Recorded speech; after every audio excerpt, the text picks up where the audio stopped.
True Crime Society podcast contains adult themes and violence and is not intended for all audiences.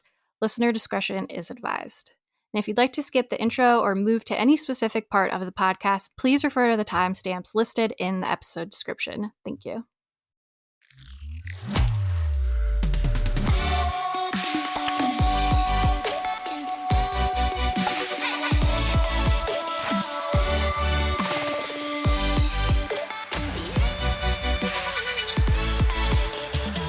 What's up, guys? Welcome back to another episode of the True Crime Society podcast with Stephanie and Olivia. It is our first episode of the year, technically. I mean, right now, we're still in 2024 as of recording, but this episode's for 2025. Yes, pre-Christmas. It's the 19th right now.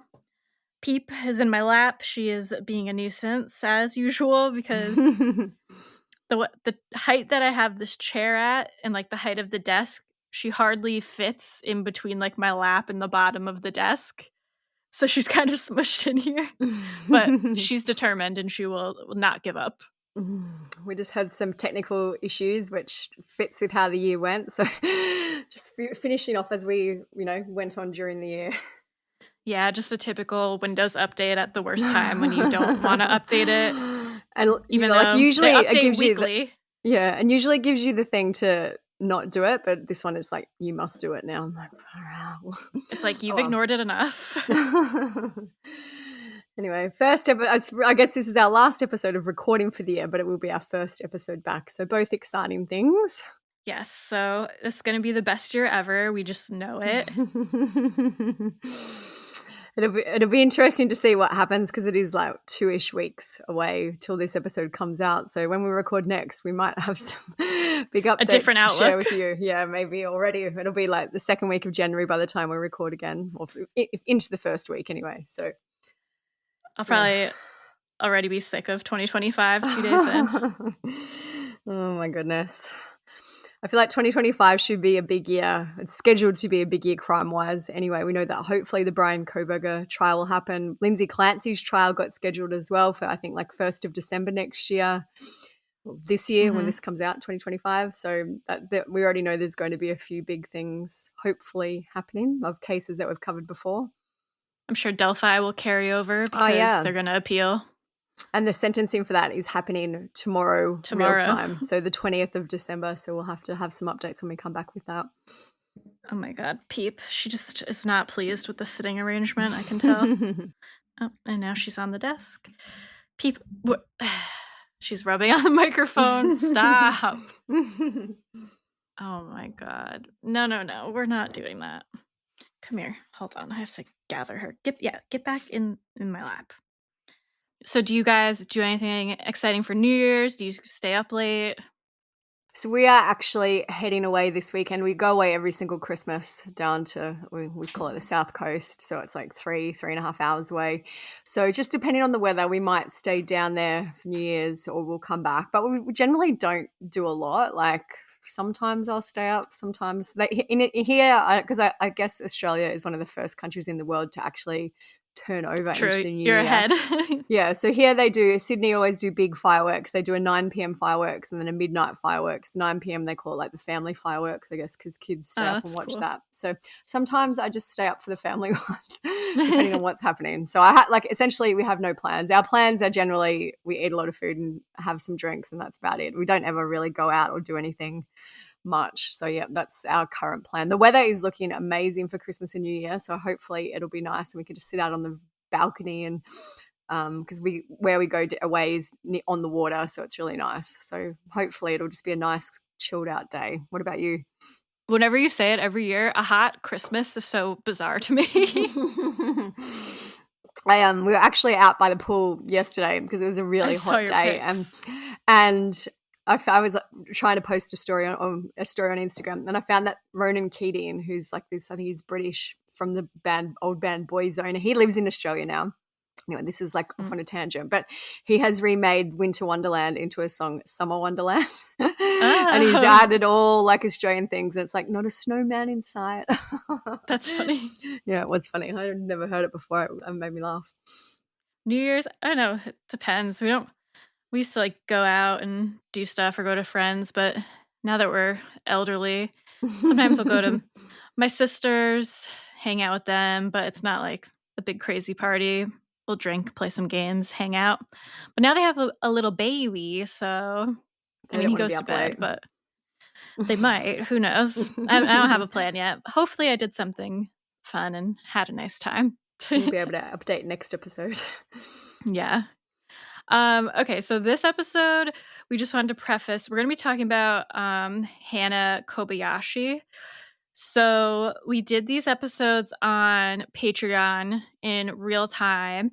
And then since it's become kind of like a case that a lot of people are interested in, there's a lot of talk about it, we decided we're going to put them all together because we did like updates, and we'll make one big episode for everyone else who's not on Patreon. So as we go through it, just keep in mind this has been recorded in different episodes in real time, different parts. So we're talking about it as the news is current.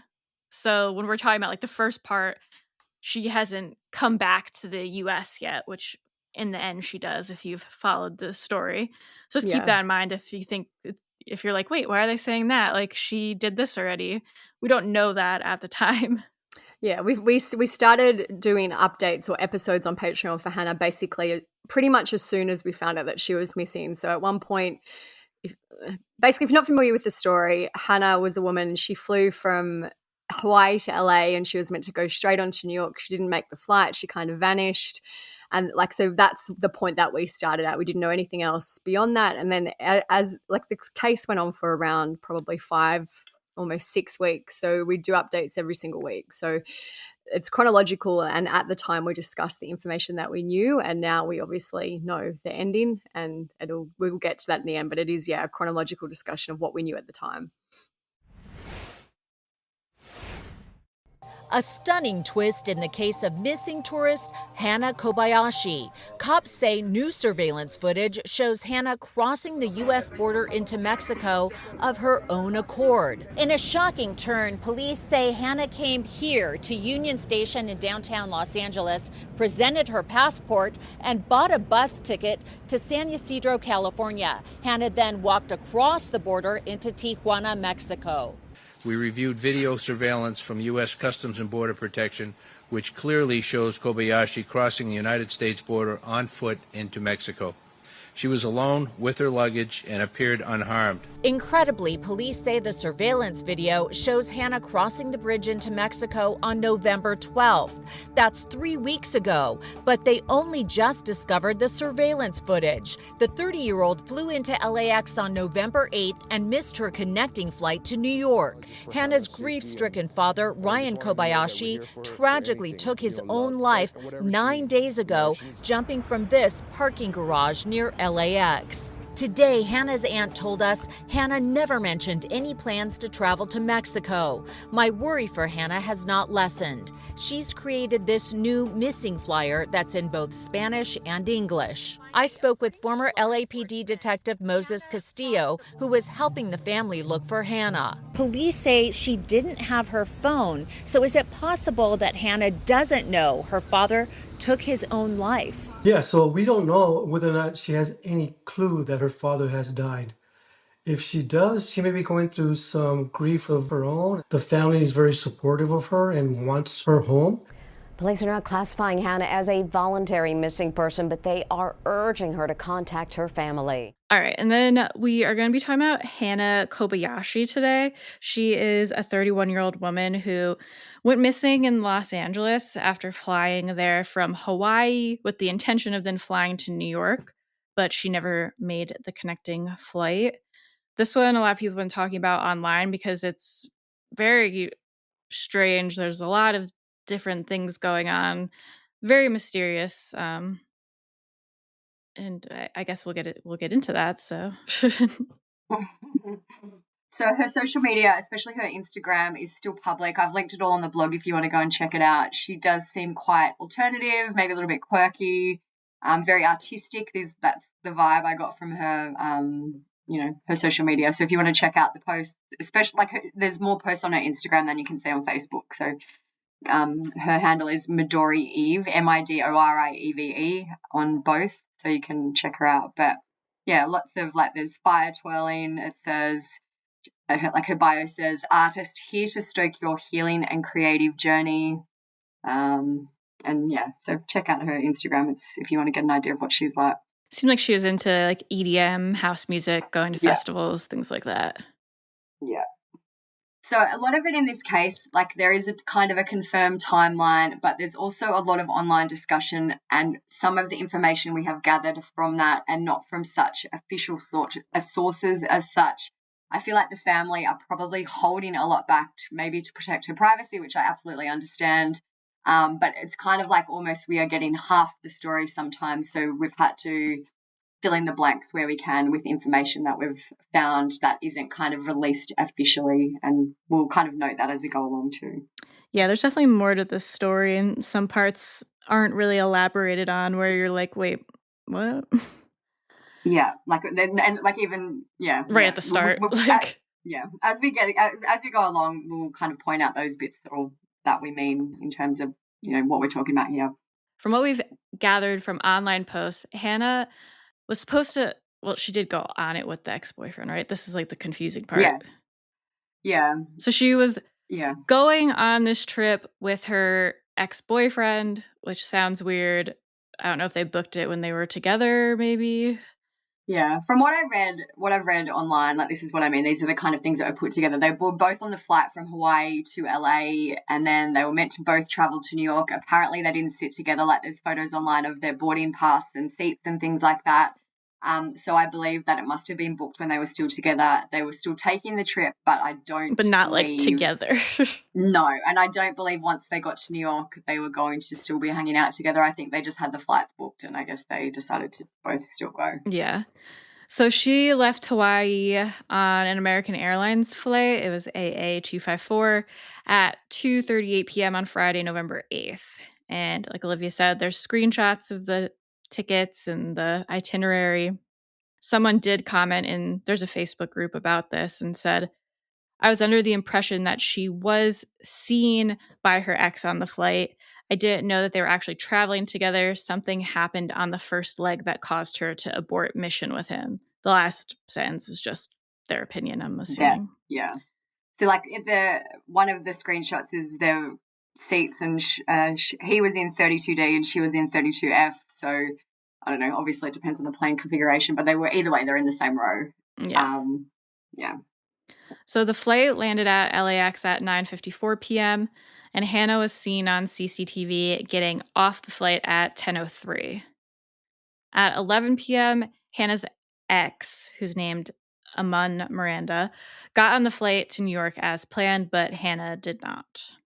This is where I have questions. Like, was the ex at all like where is she? Yeah, like I would like to know more about their relationship. Like, were they not speaking at all? Amicable? Yeah, like wouldn't you be like, where are you going? Or like, I don't know, it sounds to me like either she gave a reason to him for not getting on the flight, or they weren't speaking, basically. Yeah.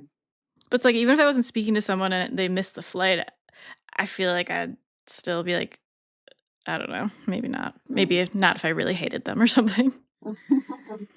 So she was due to have a 42-minute gap between landing in LA and then catching the flight to New York City.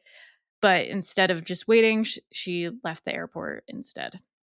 And there's stills from the CCTV of her at the airport. She's wearing tie-dye leggings or sweatpants, black hoodie. Just looks like an average person at the airport. On Saturday, November 9th, Hannah was seen twice at the Grove Mall in LA since she left the airport. According to USA Today, she was seen once around noon by employees at the shopping center's bookstore on November 9th and was seen on video at a Nike event around 3:40 p.m. on November 10th. A photo from the two-day Nike and LeBron James event was posted to her Instagram the same day. So even though she missed her flight, she's still posting on Instagram, out on the town. So the post, it's the last post on her Instagram if you want to go and check it out. And basically her caption was an eye. It says she's tagged herself City of Angels, Los Angeles. But what the photo is it looks kind of like, I don't know, when you go to an event and they tell you you're being filmed, like it says, by basically you're consenting by reading this sign that you might be filmed. And it says, Nike's proceeding in reliance upon this notice and your consent in connection with its production activities here. If you do not wish to give such consent, do not enter this area.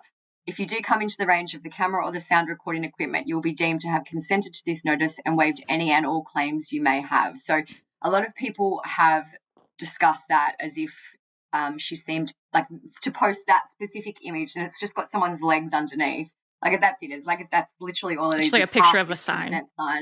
That maybe she was a bit paranoid. Like a lot of comments have been like, I have schizophrenia. This is the type of thing that I would notice.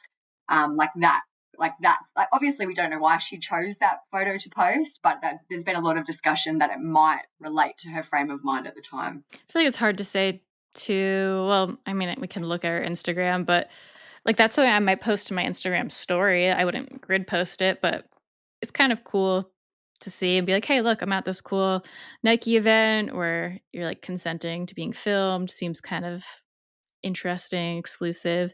So like I'd post it to my story or something, but I just don't post to my grid a lot either though. Someone wrote in the comments of this photo too, she also has an account on Threads. She posted this same photo and the caption says, "Are they wider yet?" Yeah, so that's bizarre. Yeah. Unless are Nikes known to be narrow or something? Like narrow feet? Or the only other thing is, because I know she posted the eye on the Instagram, maybe it's in like, are your eyes wider yet? Like that's maybe like Big Brother type. Think. Yeah. Like have you opened your eyes yet, basically? Yeah. So on November 9th, Hannah sent a Venmo payment to 2 people whose names the family didn't recognize. This information about the payment is from a Google document that's been compiled about the case. So it says, so this is like the note from Venmo. The transaction says Hannah Venmo's Jonathan Taylor. And the note says like that handle, Rollin Wheels 88 is the username, for a quote reading.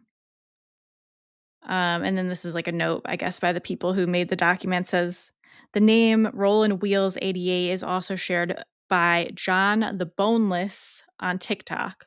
According to Reddit, John allegedly said later that he was unwittingly involved with Hannah through a guy she's with, who's a man named Baol, who's from South Africa.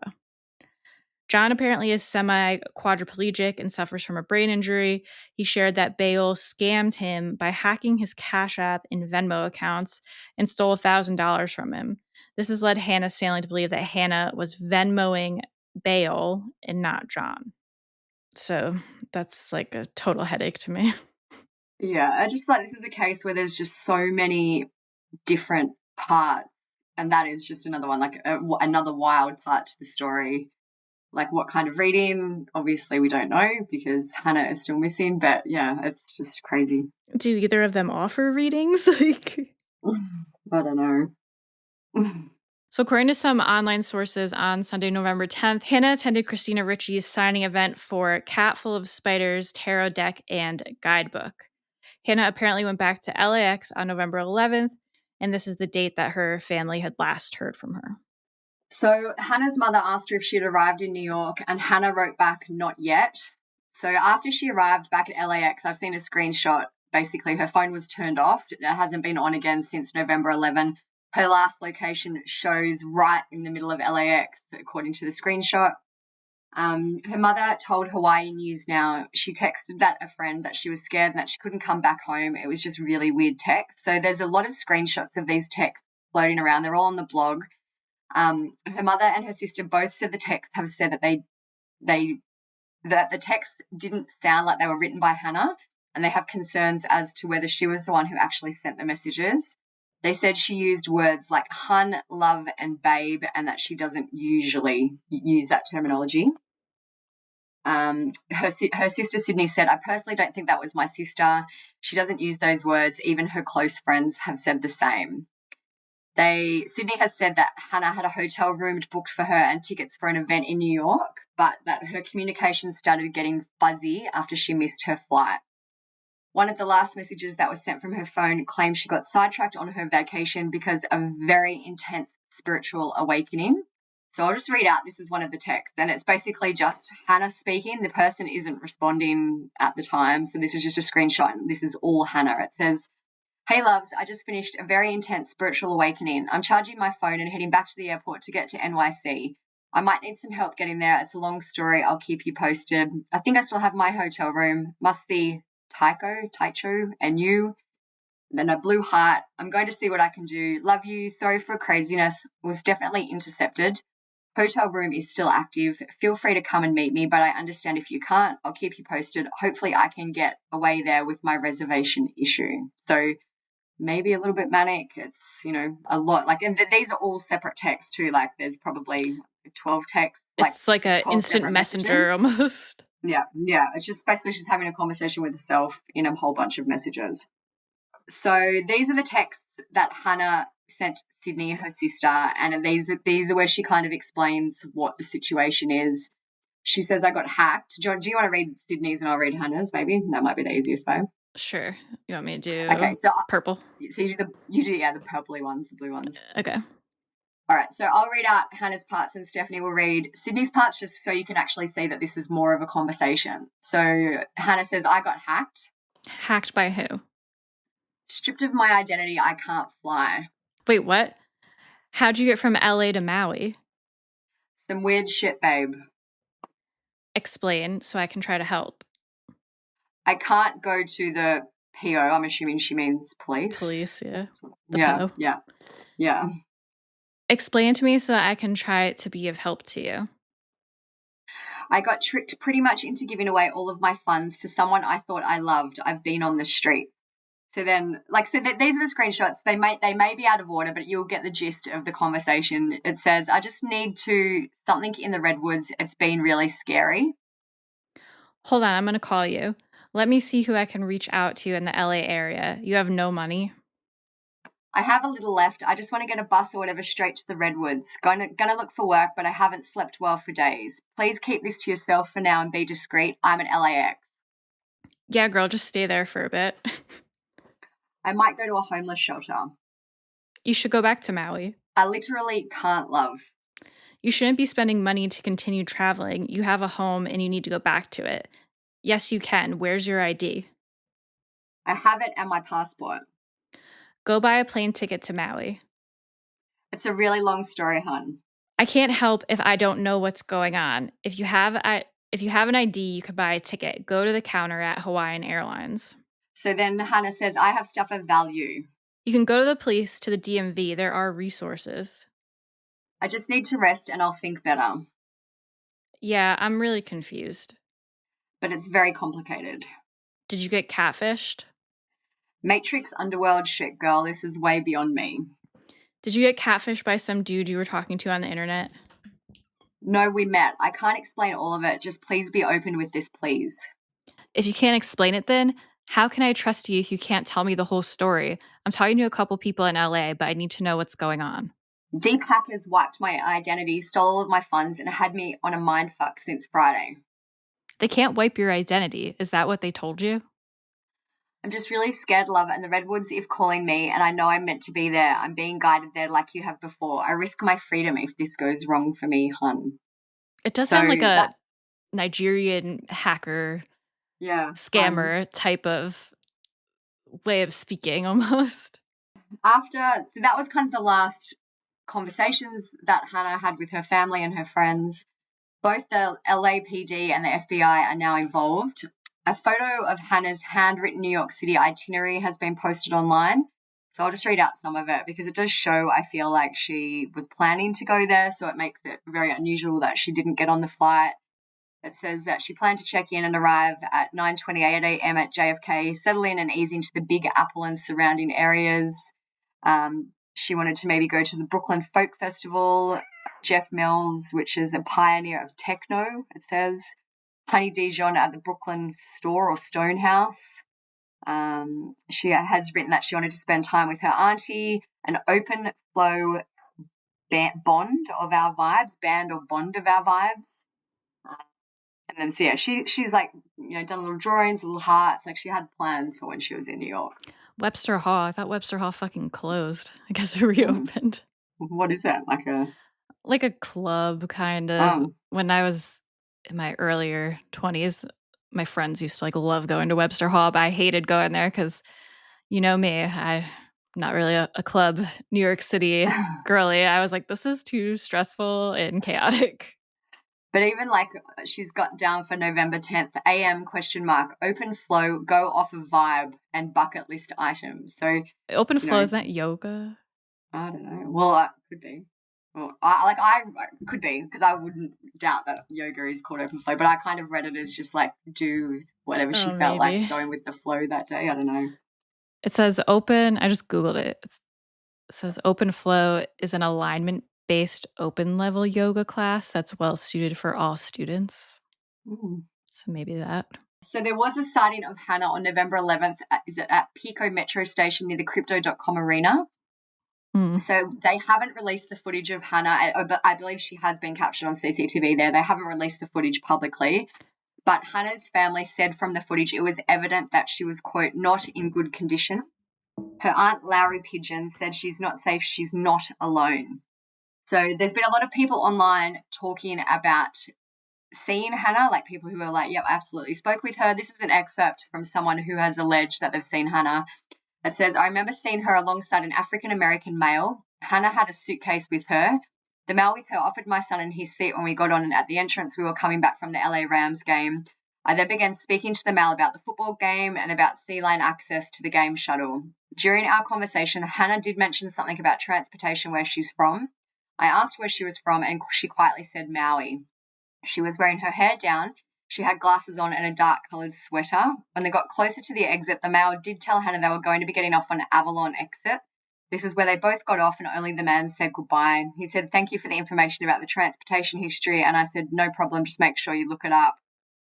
She said Hannah didn't really speak much. She seems really tired and out of it and disassociated, lost even. They didn't really seem to know each other. And that person has since clarified. I'll just find this message. The person has since clarified. Oh, do you want me to read it? Oh, have you got it? Oh, is that what you sent me? Yeah. So the woman who made that comment posted on her own Facebook page and said, I would like to clarify that in my statement of my sighting of Hannah, I never stated that Hannah looked dissociated or lost even. When asked, I stated that she seemed just tired. If I ever felt that she was dissociated or lost, I would have been of some help to her while in the metro with her if I ever thought she seemed lost. Poorly worded sentence. Basically, they're just saying like, oh, if I thought she was lost or in trouble, I would have tried to help her. Yeah. She said, my son and I sat right behind her and we were all part of the conversation. She didn't say much, but she was engaged in the convo, adding info about the transportation back home. When I asked her where she was from, she said that she was from Maui. Hope this helps clarify the above post. And then other people were commenting saying how like, so one, the family added that in, but then I guess this woman tried to say that in this Facebook group and like the admins of the group are deleting it. So I don't know, just kind of strange.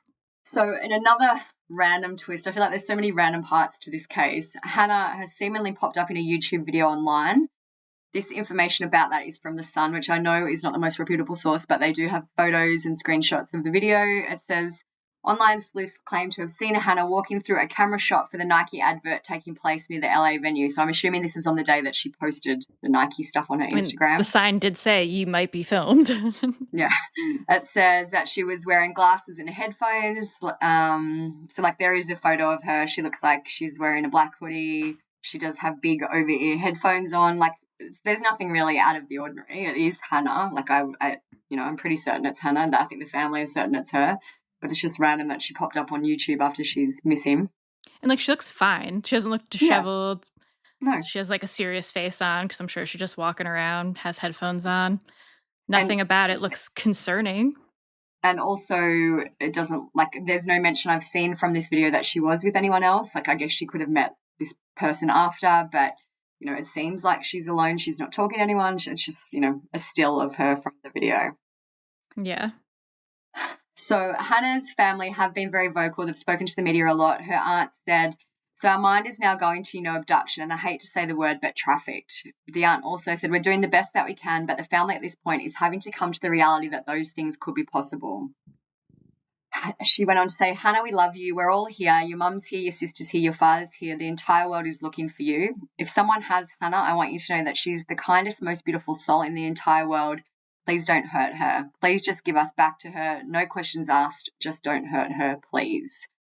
So as we mentioned, the last time she spoke to her family was November 11th. It's now November 21, so she's been missing for 10 days in LA at this time.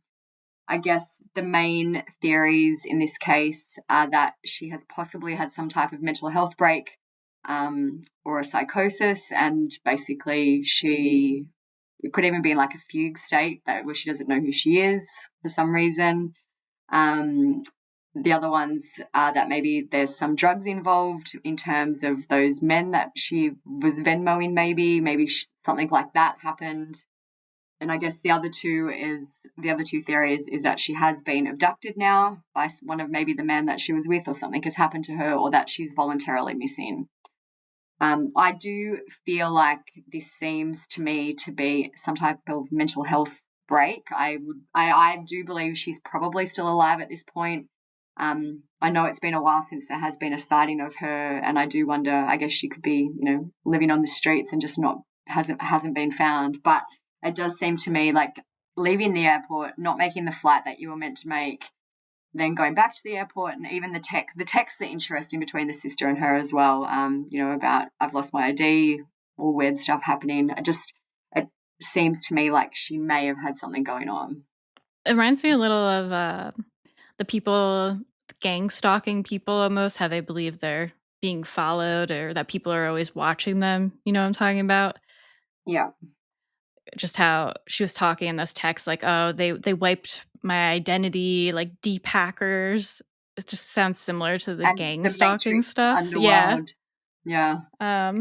Or as I think, like mental break type thing, maybe drugs involved. But I also wouldn't be surprised if she got sucked into some like weird kind of cult type thing. Like we've seen people really get sucked into those. They get isolated from their families and just kind of disappear like this in a way. And even things like, we don't know how long ago she broke up with her boyfriend. Was she still dealing with this breakup? Maybe traveling with him was triggering to her. These are the kind of things that we don't really have the answers to. Were they amicable? Were they not?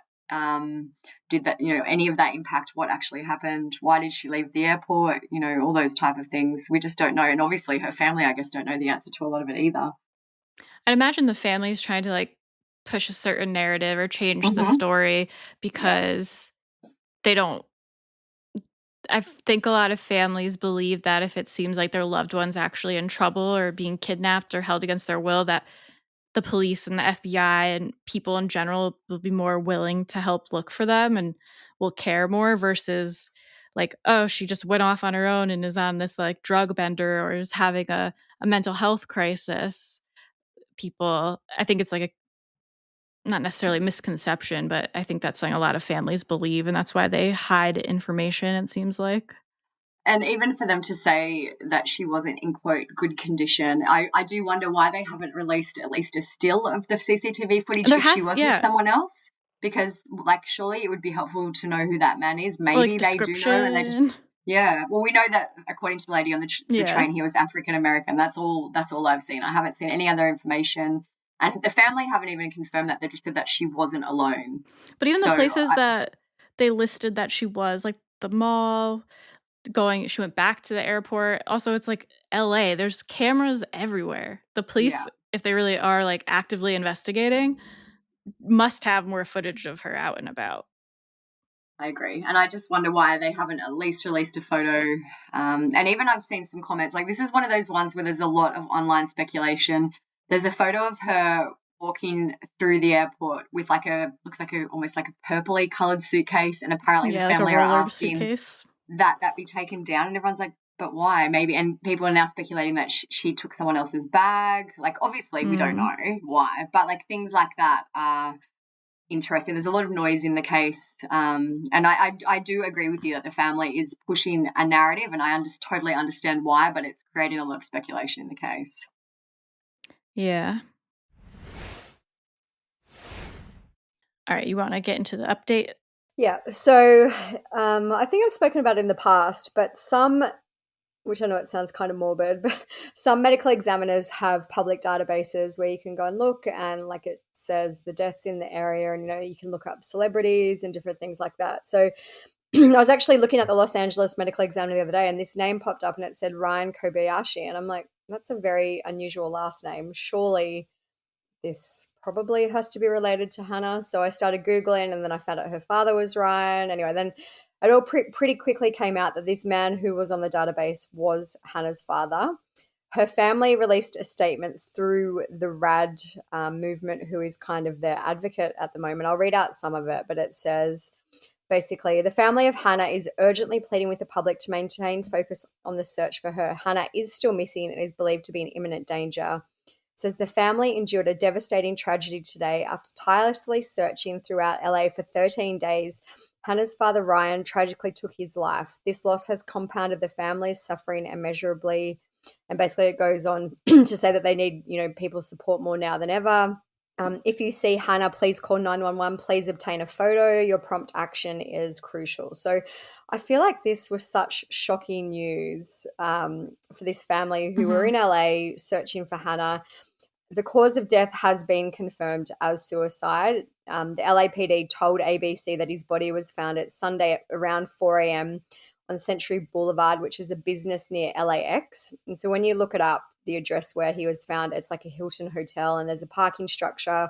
I was looking at the street view yesterday just to kind of get an idea of what the area was like. But it's basically it's at the entry to LAX. So like there's even a street view where you can see the arrivals and departures signs. So, you drive in there, like it's a very, very densely populated, busy area. The medical examiner, as I said, did confirm it was suicide, and the cause was multiple blunt force traumatic injuries, and they said that he was found in a parking lot. So this basically indicates that he likely jumped from maybe a roof, or it would have been a roof, I guess, either from the parking lot of the hotel the parking structure or the hotel, and landed in a parking lot below. So very, very sad. It's caused a lot of discussion online. People are like, why would he possibly do this? His daughter might still be alive.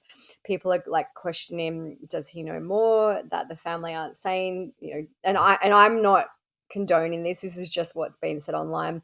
Things like, does he have some guilt? Could he be involved? We know in the last episode we spoke about how Hannah wrote in the text that she'd been ripped off by someone who she thought she loved. So now there's all these online speculation that maybe the dad is the one who ripped her off. They were estranged too at one point, which hasn't really helped the speculation. People are like, maybe he feels guilty. It's just added another layer of complexity and another layer of noise to the case, which they probably really didn't need. It's sad because I really don't think he had anything to do with anything, and there was already kind of conspiracy theories about this case since it is rather mysterious what's going on. But I just feel sad for them because to me, it doesn't make sense that he had anything to do with anything. No. Like I wouldn't be shocked if it was just that he felt guilty because they were estranged at some point and maybe didn't have the best relationship, and now she's missing. And I saw some people saying that they saw him at like the rallies or the searches, and that he was just like very distraught and upset and hadn't been sleeping. So I think all of that kind of compounded could make someone want to take their life. But I hate to see like all these crazy conspiracy theories. It makes me so irritated. One other thing I've seen a lot mentioned online, and it's just wild what people think, is that there's some type of cover-up, that he was murdered, that he knew too much about what Hannah was involved in and someone pushed him. Yeah, like what? I'm like, what actually could she possibly be involved in that someone is going to push him from a roof of a building at 4 a.m. in the morning? It's so ridiculous. Yeah. So Hannah's aunt did speak to USA today about Ryan's death, and she said he just died of a broken heart, being on the streets and seeing what the possibilities of where his daughter could be. No sleep. The speculating rumors that are going around, full stop. So basically she's insinuating that the speculation led to him not being able to cope. She said it just took a toll on him. She said, "This is a man who just had a mental breakdown from sleep depression. Suicide is not something that was even spoken of. It wasn't even a concept that we would think would happen. And now we have suffered two tragedies. We're hanging on by a thread and we just need the search to continue because there's still hope for Hannah." Then she goes on to say that basically the family really need kindness now more than ever. And, they don't want the public to try and investigate and speculate. She said, "Hannah is still missing and we have hope and we need to make sure that Ryan's death wasn't in vain." So it's an unbelievable update. Like, I don't think anyone could have ever picked that this was what was going to happen. I did wonder at the time if this will affect the outcome of the case. I did think when we recorded that Hannah was probably still alive, maybe suffering some type of mental health break or some addiction issues. But now I wonder if she is alive and she knows that her father has passed away, if that may influence what her next moves are, if she's able to make decisions for herself. I just wonder if that will, I don't know. I'm more confused now. Like, I thought she was probably alive. Now I wonder, A, she hasn't come forward even though it's been days since her father's passed away. So does that indicate she isn't alive and can't come forward? Or I don't know. It just raises a whole bunch of new questions. Yeah. And I get like it's one thing to speculate and talk about stuff like we do here. We'll say theories and stuff. But I just feel like there's a different line between, the common sense average things that we talk about and some of the conspiracy theories that people online come up with. Conspiracy theories are from not like influencers is probably the wrong word, maybe podcasters, or not even like podcasters, maybe YouTubers, TikTokers. Like they're saying these crazy things for more views and more downloads and to get more people sucked in, and basically so they can profit off of it. Where like essentially, yes, do we profit off of true crime? Yeah, but I don't think we're like pushing these crazy conspiracy theories. Like, I would never encourage people to bother the family or to just like say these outlandish lies to bother the family. And it's like just no human decency to me. It's very sad. Yeah, and I feel like to a lot of the cases where people become very invested, like I feel like in Hannah's case there are, in the Delphi case there are, and for some of the people who become very invested, they actually take it upon themselves to contact the family, to insert themselves personally into a case. It's not just, chatting about it with a friend or, they actually insert themselves and make it worse for the people who are actually involved. And absolutely. Like, I have no doubt that, like, based on what I've read online after Ryan's death, I have no doubt that there's some people who are just out there making wild accusations against the family. And now, like what they've said, they've had two tragedies in the space of 2 weeks, essentially. It's just horrific that some people think that that's all right because they know everything about, what's going on with Hannah and Ryan, clearly when no one else does. So yeah, just gross behavior. It has now been around 2.5 weeks since Hannah was last heard from. She was last heard from on the 11th. I believe she arrived in LA on the 8th of November. So it's been almost 3 weeks since she arrived in LA. The only other thing really that we've learned more about her disappearance are about the Venmo payments. We did mention them in the last episode that she made one payment for a reading, but a screenshot of her actual Venmo has been released. And so she says she paid Jonathan Taylor for a reading. And then the next one says she paid Veronica Alamandarez. And underneath that, it's got like a bow and arrow emoji. It doesn't say what she paid her for, but they were the two payments that she made on November 9, which was when she was meant to be flying to New York. So I don't know. Can't even begin to imagine what the bow and arrow would mean. Obviously, maybe some private message for Veronica, but interesting. Yeah, I don't know. I mean, sometimes people just use random emojis because you have to put something. Yeah. But I don't know. The other thing that I've seen brought up a lot is that people have kind of dug into Hannah's social media and her online presence, and they've found that she actually liked or interacted with a lot of twin flame type groups and accounts. That's so funny because that's literally what I was thinking of when we talked about it, when I said I feel like she could have gotten sucked into like some type of cult. I was thinking of the twin flame ones. So like a lot of people like maybe, and she always spoke about the redwoods as well, like so maybe she's somehow joined some cult that she found online maybe. But that's a lot of discussion that I've seen, is that people are wondering if this twin flame interest of Hannah's may have played a part in her disappearance. But yeah, so that's about it up to date with her case. I hope they get some resolution either way. They need it in terms of what happened to Hannah, especially, and even just the things like the logistics of Ryan passing away in LA. They're from Hawaii. There's all these different things, like even costs. It's just an extra absolute nightmare thing for them to have to deal with when they're already dealing with one of the hardest things that they would have ever come across in their lives. After we recorded last week, we gave you some updates. The developments that have happened this week is that on Monday, so we're now Thursday there, on Monday, December 2, police in LA revealed that Hannah had actually been spotted crossing the border into Mexico. She crossed the border on November 12th, so quite a while before they released this information. They said that there was no foul play suspected and that she was alone when she crossed. We've also learned that Hannah's luggage went on to New York City after she intentionally missed the flight on November 8th. So just as a quick timeline refresher, basically she flew from Hawaii November 8th, missed the flight, left LAX, and then she ended up going back to the airport. And the reason that she went back, that we know now, is to get her luggage. She went back there on November 11th to get the bag. So a few days after she missed the flight. She apparently spoke to an American Airlines ticketing agent on November 11th between 4:30 and 6:30 p.m. That same day, Hannah used her passport, so she had a passport with her, to purchase a bus ticket for a destination near the California-Mexico border. So there's actually a photo of her. She's holding up the passport. The photo, like whoever has taken this photo, has circled the passport. So she had that with her. This indicates that maybe this was the plan all along. Police believe that she still has that purple suitcase that the family was like, delete this photo for some reason. Yeah, I don't know. Police believe that Hannah has now left her phone somewhere behind in California and that she doesn't have it with her. I don't know why they believe this. Maybe, I guess it could still be turned off, but they're saying they believe she left it behind.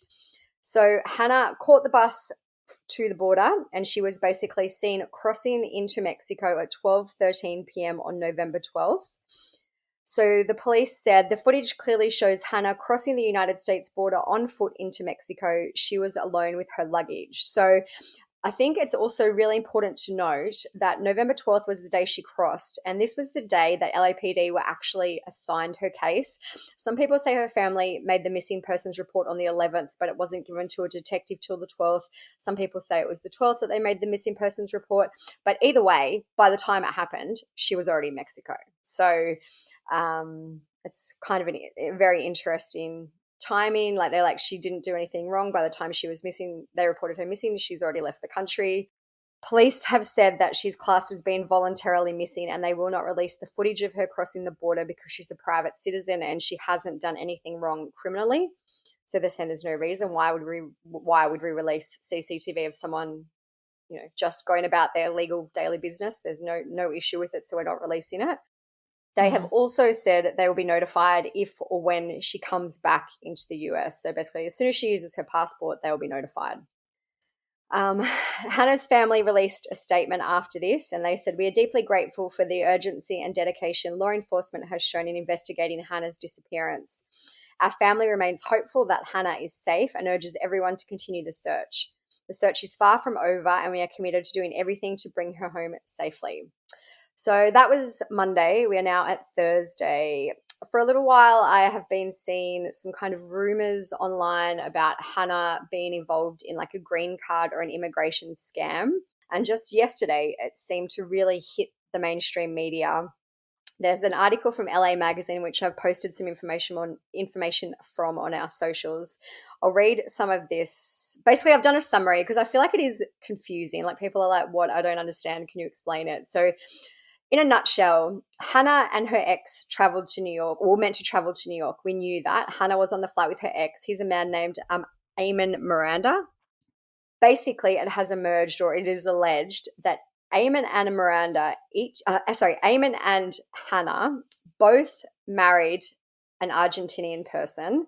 Hannah married a man named Alan, and Eamon married a woman named Mariana, except Alan and Mariana are actually the couple. So it's kind of saying that Hannah married the man, Eamon married the woman so that this couple could stay in America together. It was basically a scam marriage on both of their parts, and they were meant to receive some financial compensation for it.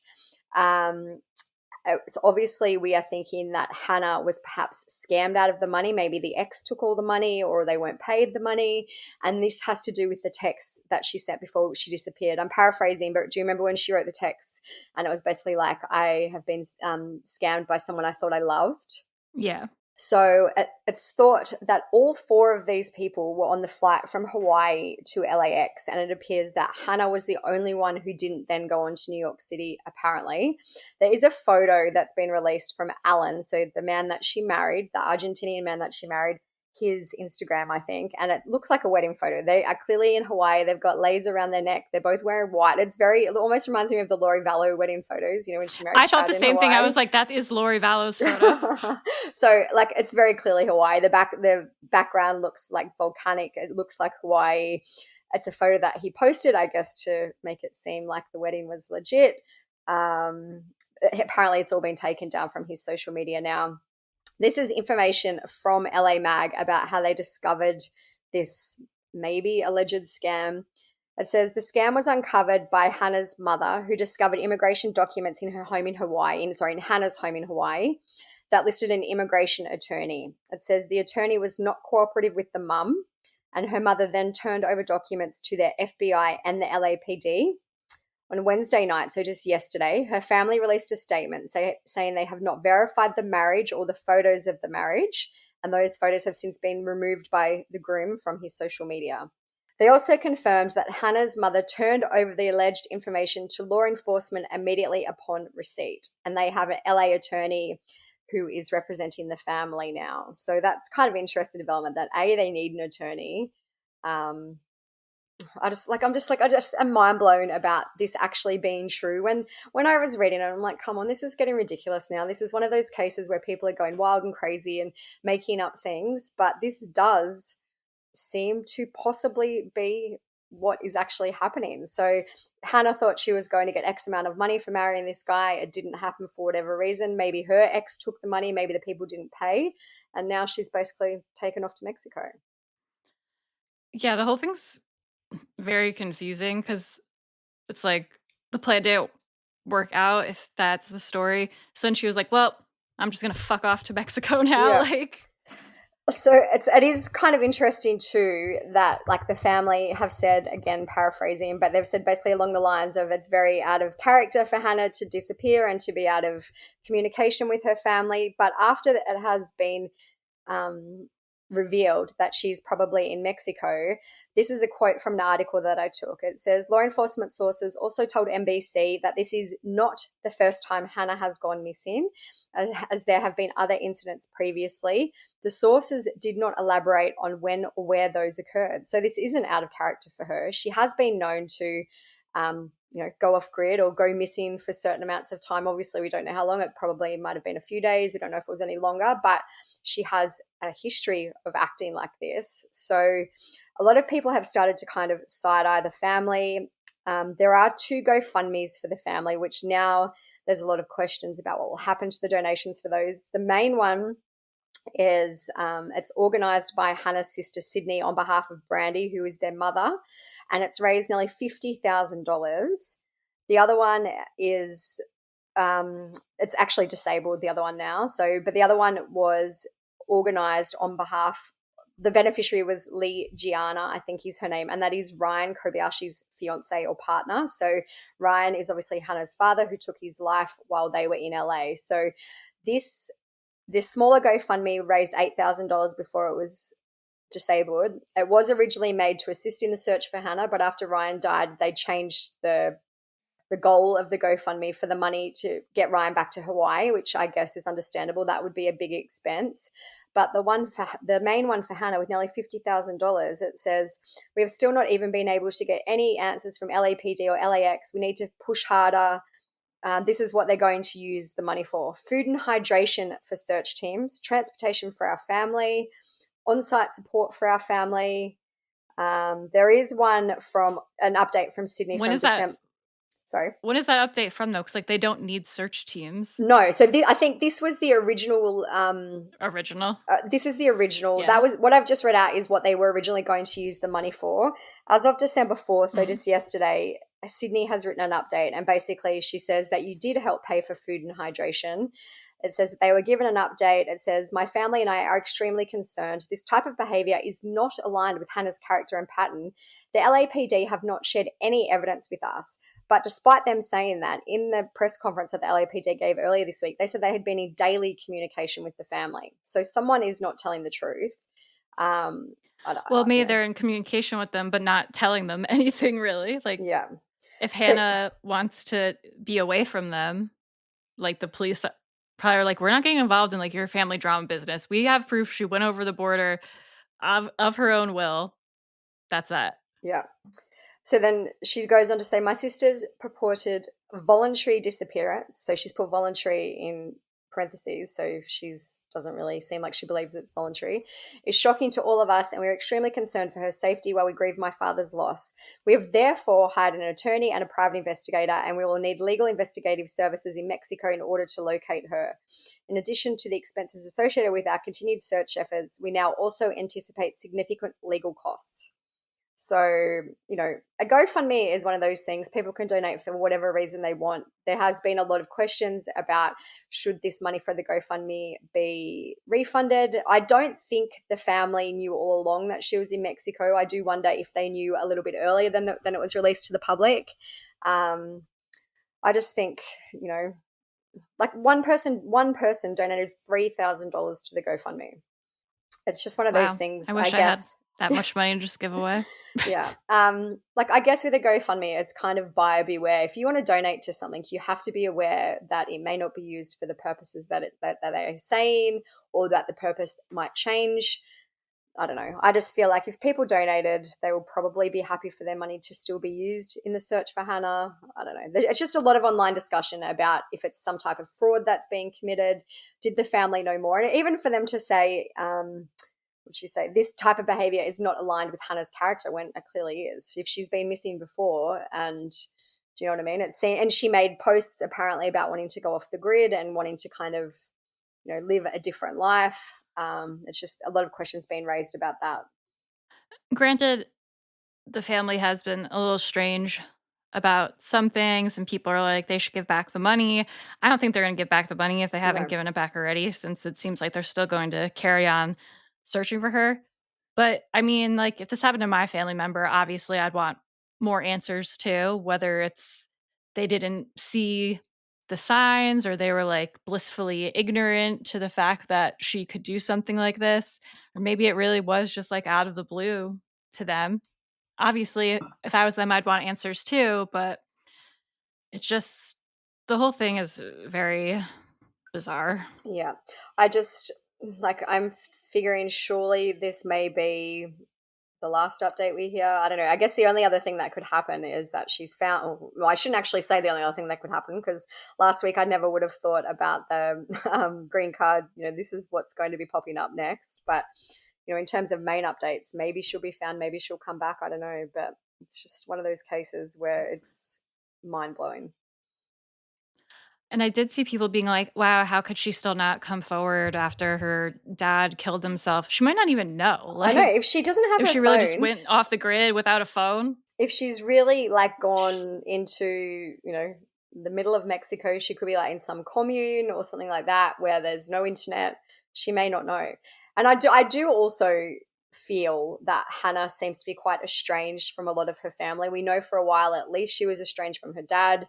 I don't know if that was part of the reason for his suicide, that he felt guilt over their estrangement before, maybe he thought that she had passed away and that's why, maybe that was part of it. But I feel like also she doesn't seem to have had that close of a relationship with a lot of them. So she's maybe doesn't know they're looking for her. I also do agree. It's, possible that she doesn't know this kind of mess that is going on at the moment. Yeah, I don't because I've also seen people kind of villainizing her for her dad killing himself. We don't know anything about the dad or their relationship. He could have been depressed and had suicidal ideation already, and maybe this just kind of was the straw that broke the camel's back. And I just think it's shitty that people are solely blaming her. We don't know anything about their lives or their relationship. Yeah, exactly. So a very interesting case, wild, one that is just stranger than it. The truth is stranger than fiction sometimes, and that is absolutely the case in this one. Yeah. And last comment, she also might just hate her family. You never know. Yeah, like they might be like, where is she? We love her. How could she do this? She might hate them. She might want to get away from them, want nothing to do with them. So there is a quote I don't know, from I guess we'll see. There's a quote from Sydney, the sister, again, after all this marriage information has come out. And she said, "We're just as confused, just as frustrated more than anything now." She went on to say, "I can't stress enough how loved you are, how supported you are. We're really worried about you. No matter what situation you're in, you always have a home to come to." So, yeah, something that might be ongoing for a while. Yeah. We've got Hannah Kobayashi updates, like maybe finally the end to this story, but I think feel not. like she's the gift that doesn't stop giving at this point. I know. As soon as I think like it's done, a week later, it's like, oh, there's something else. The only thing is she might actually talk eventually. But anyway, yeah, I figure surely this is going to be it in terms of there surely cannot be much more actual crazy news to come out. Yeah, I don't know though, because who knows? I wouldn't be surprised either way, honestly.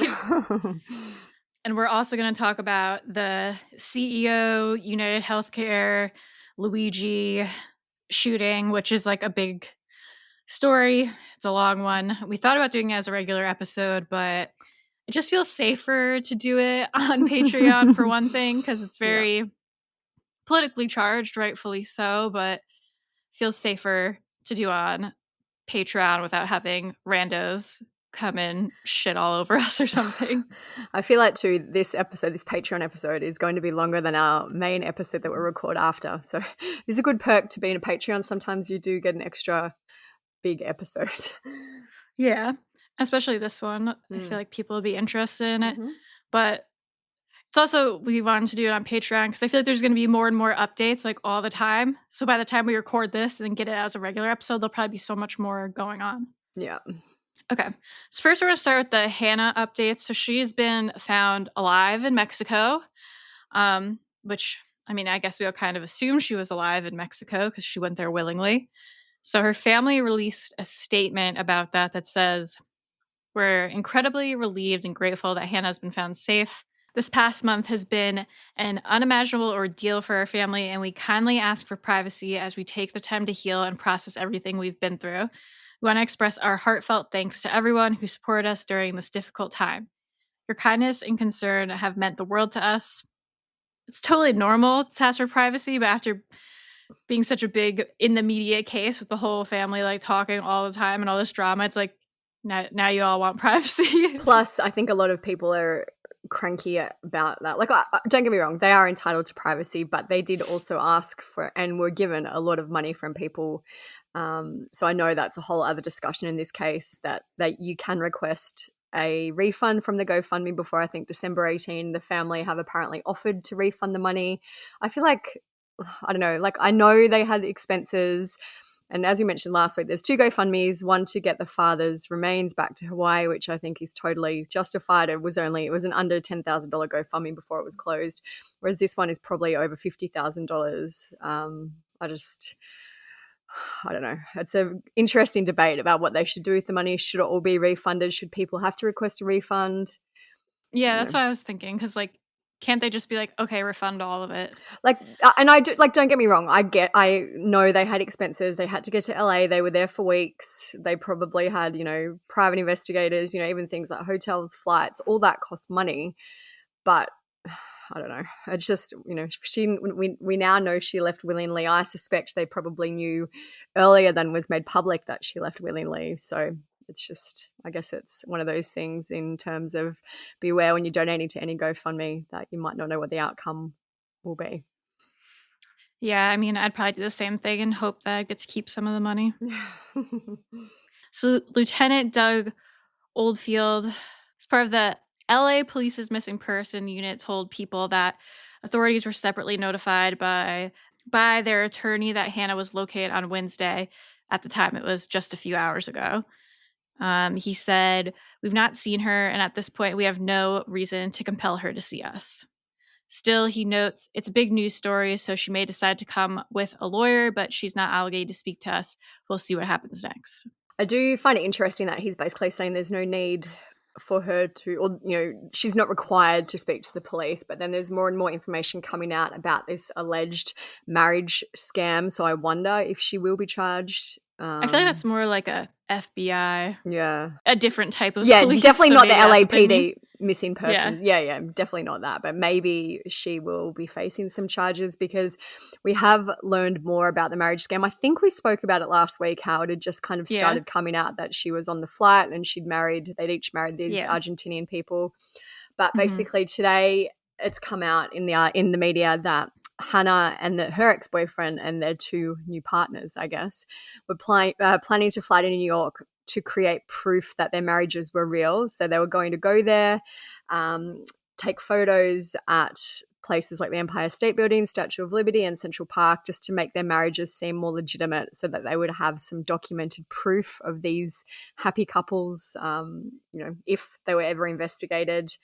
It's also been alleged that Alan, he is the Argentinian man that Hannah apparently married, had given her $15,000 so that he could get a green card, and he allegedly promised her double that again after the immigration documents allowing him to stay in the US were issued.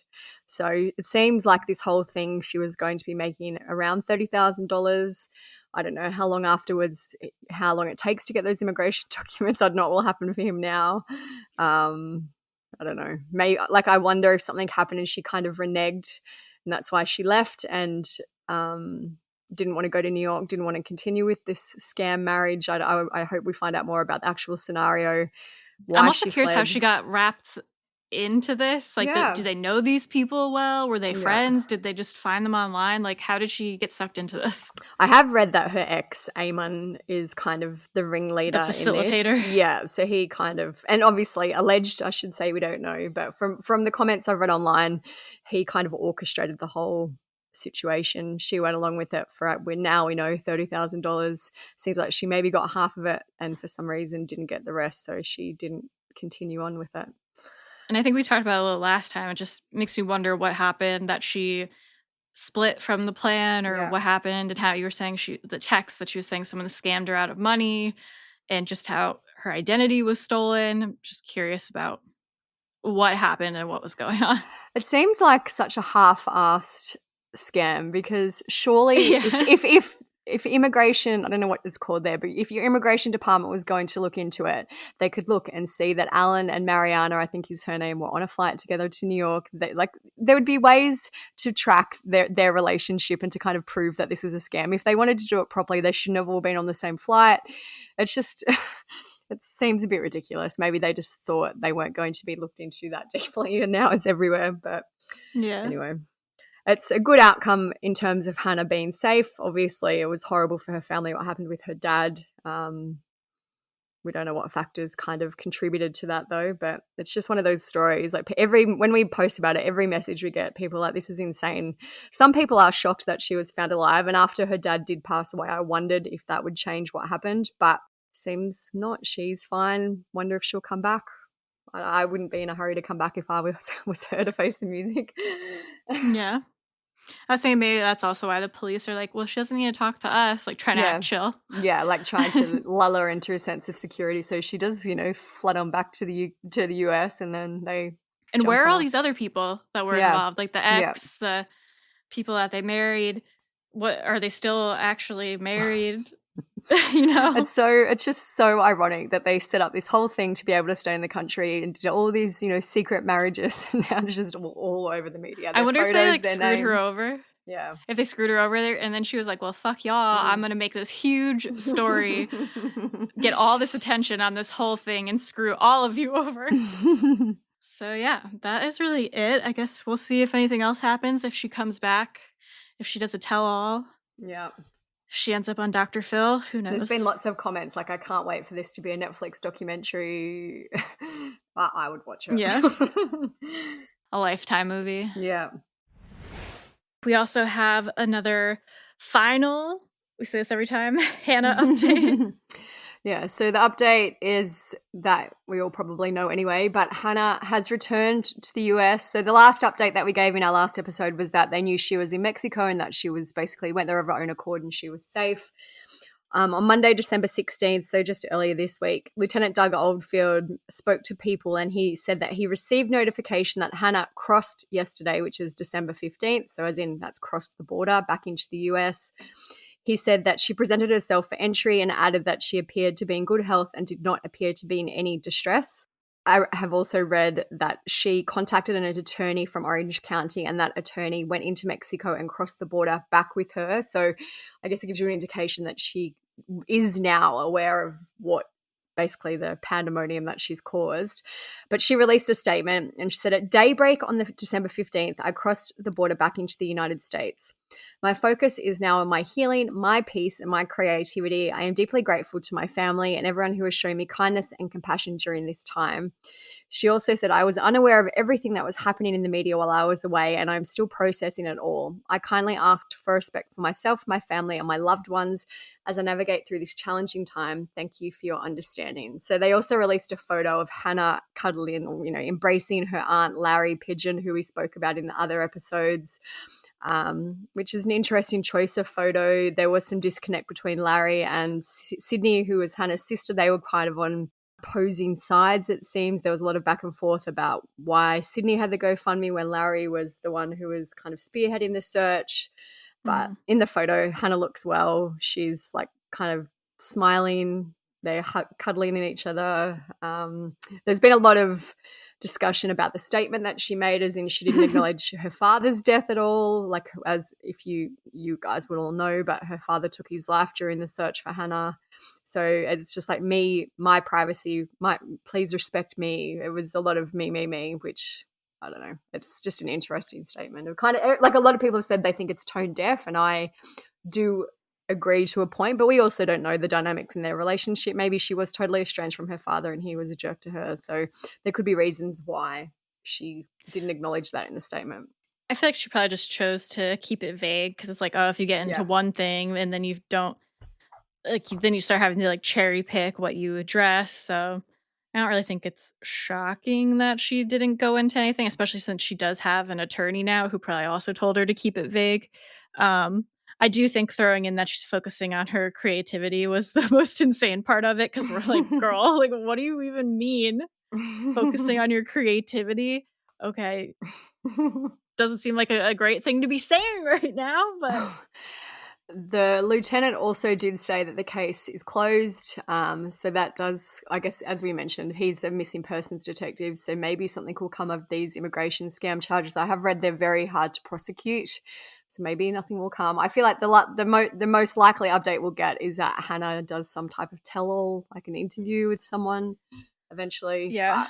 And I do wonder, has anybody even be able to prove if they were actually legally married? Because someone pointed out, and I thought this when we were recording, but I didn't know the logistics of it, so I didn't even bring it up. You can't just get married to someone from out of the country and everyone's like, okay, like there's stuff you have to pass, like you have to live together, and like you have to have proof of a legitimate... I feel like they weren't even actually married, and maybe they were just trying to set it somehow up. Or like set her up for something somehow, and that's why she left then. Been radio silence from the other three involved in the marriage, so her ex and the Argentinian couple. There's been absolutely nothing confirmed, which I don't doubt why that, I can understand why they're not talking. They don't want to be involved. They don't want to incriminate themselves. But yeah, maybe eventually one of them will talk. I don't know. Yeah. So I'm sure there will be more eventually. No doubt. That's really it for her story so far. All right. Thanks for listening. Thanks for being Patreon subscribers. Love you guys. Peace out. Stay safe. Bye.